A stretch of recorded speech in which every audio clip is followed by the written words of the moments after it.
সম্প্রতি তারেক রহমান সিলেটে একদিনের সফরে ব্যস্ত সময় পার করলেন।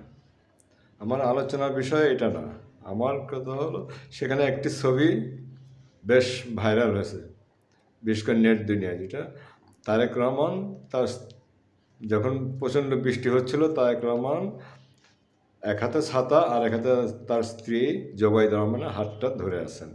এই দৃশ্যটি মুহূর্তের মধ্যে সারা দেশে ভাইরাল হয়ে যায় এবং নানান জনের নেটিজেনরা নানান জনের নানান মন্তব্য, কেউ ভালো, কেউ তির্যক, মানে ব্যাপক আলোচনার জন্ম হয়েছে।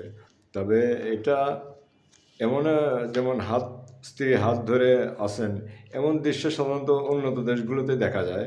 বিশেষ করে নির্বাচনের সময় তারা পারিবারিক বন্ধনটা কেমন আছে সেটা জনগণকে জানায় এবং তাদের পারিবারিক বন্ধন ভালো আছে এটা দেখার জন্য প্রতিটা প্রার্থী দেখা যায় যে তার স্ত্রী এবং সন্তানদের পাশে রাখেন। তারেক রহমানও দেখা যায় যে প্রতিটা অনুষ্ঠানেই তার স্ত্রীর সাথে থাকেন অথবা তার কন্যার সাথে থাকেন। এটা নিয়ে অনেক রকম কমেন্ট করছে। একজন বলছেন, ছবির মাধ্যমে শুধু রাজনৈতিক বার্তাই নয়, বরং পারিবারিক বন্ধন, নারীর প্রতি সম্মানের এক শক্তিশালী চিত্র ফুটে উঠেছে। এটা একজন ব্যক্তির মন্তব্য।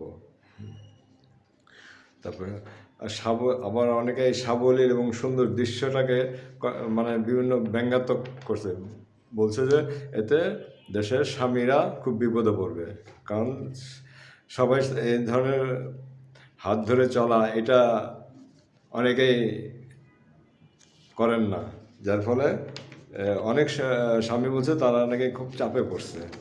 স্ত্রীরা যদি তারেক রহমান পারে, তুমি কেন আমার হাত ধরতে পারো না, এই ধরনের নানান তির্যক মন্তব্য হচ্ছে আর কি। তবে বিষয়টা, এই ভাইরাল ছবিটা আসলেই একটা সামাজিক বার্তা, এতে কোনো সন্দেহ নাই।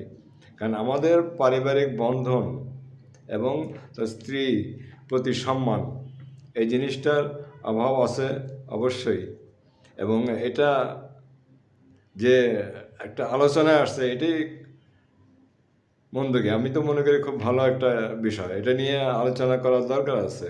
এবং সামাজিক বন্ধনটা যে সবার আগে প্রয়োজন, এটাই ফুটে উঠেছে। যাই হোক, এটা নিয়ে আর কথা নাই। তবে ছবিটা সবারই ভালো লাগছে, আমারও ভালো লাগছে, আপনাদেরও অবশ্যই সবারই ভালো লাগছে। ধন্যবাদ।